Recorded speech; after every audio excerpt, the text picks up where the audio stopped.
नमस्कार. पूर्वी शांत आणि सुसंस्कृत म्हणून ओळखला जाणारा आटपाडी तालुका सध्या विविध गुन्हेगारी घटनांमुळे पुन्हा चर्चेत आला आहे. अशातच एक संतापजनक आणि धक्कादायक घटना समोर आली असून दागिने व्यवसायातील विश्वासार्ह नाव म्हणून ओळखल्या जाणाऱ्या जवळे ज्वेलर्स आणि जवळे मल्टीपर्पज या संस्थेचे संचालक प्रसाद जवळे यांच्यावर लैंगिक अत्याचाराचा गंभीर गुन्हा दाखल झाल्याची माहिती समोर आली आहे. आटपाडीतील एका पीडितेने जवळे ज्वेलर्स आणि जवळे मल्टीपर्पज या संस्थेचे संचालक प्रसाद जवळे यावर आटपाडी पोलीस ठाण्यात फिर्याद नोंदवली आहे. महिलेने दिलेल्या तक्रारीनुसार ऑक्टोबर 2025 ते 24 फेब्रुवारी 2026 कालावधीत आटपाडी तसेच गोवा येथे बोलवून वारंवार जबरदस्तीने शारीरिक संबंध ठेवल्याचा गंभीर आरोप करण्यात आला आहे. या प्रकरणी आटपाडी पोलीस ठाण्यात गुन्हा क्रमांक 86/2026 दाखल करण्यात आला असून भारतीय न्याय संहिता कलम 64, 64(1), 64(2), 74, 351 आणि 67(a) अंतर्गत गंभीर गुन्हे नोंदवण्यात आले आहेत. काय आहे ही घटना आपण या व्हिडिओमधून पाहूया. नमस्कार, मी सुधीर गोडके आणि आपण पाहताय मराठी टाइम्स. नवनवीन माहितीपूर्ण व्हिडिओ पाहण्यासाठी आमचा चॅनल नक्की सबस्क्राईब करा. पीडित महिलेच्या फिर्यादीवरून प्रसाद भारत जवळे याच्यावर गुन्हा दाखल झाला आहे. पीडितेच्या फिर्यादीनुसार ती आणि तिचे कुटुंबीय आटपाडी बाजारपेठेतील जवळे ज्वेलर्स या ठिकाणी सोने चांदीचे दागिने खरेदी करण्यासाठी जात. त्यामुळे जवळे ज्वेलर्सचे मालक प्रसाद जवळे यांच्याशी ओळख झाली. बिलिंग करतेवेळी सदर महिलेने आपला मोबाईल क्रमांक त्यांना दिला होता.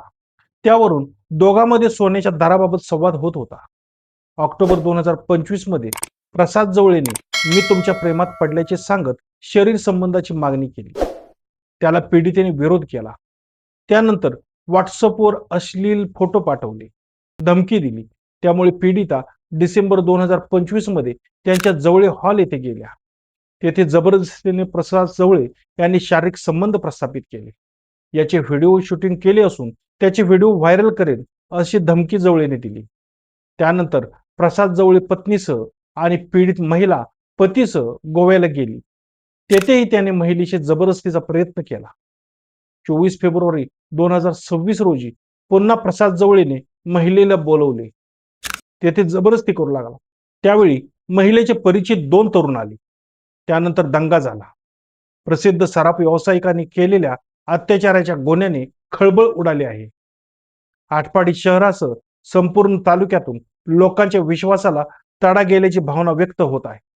ज्या ठिकाणी ग्राहक संपूर्ण विश्वास ठेवतो त्या ठिकाणी विश्वासघात हा धक्कादायक आहे, अशी जनभावना व्यक्त होत आहे. या घटनेमुळे आटपाडी तालुका पुन्हा हादरून गेला आहे. बलात्कार, अपहरण, वाळू तस्करी या घटना वारंवार घडत असताना प्रशासन नक्की काय करत आहे असा प्रश्न सर्वसामान्य जनतेला पडत आहे. लोकशाहीचा चौथा स्तंभ म्हणजे पत्रकारिता सुद्धा या घटनेवर गप्प आहे.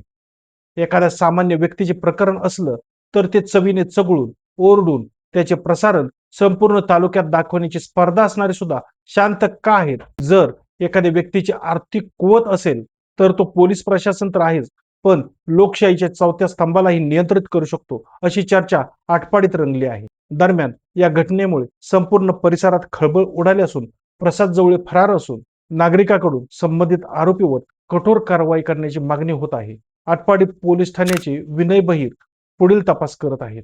या प्रकरणाकडे संपूर्ण तालुक्याचे लक्ष लागून राहिले आहे. या प्रकरणामध्ये नक्की काय घडेल असं तुम्हाला वाटतं? कमेंट करून सांगा. आमचा एपिसोड आवडला असेल तर नक्की लाईक, शेअर आणि सबस्क्राईब करा. धन्यवाद.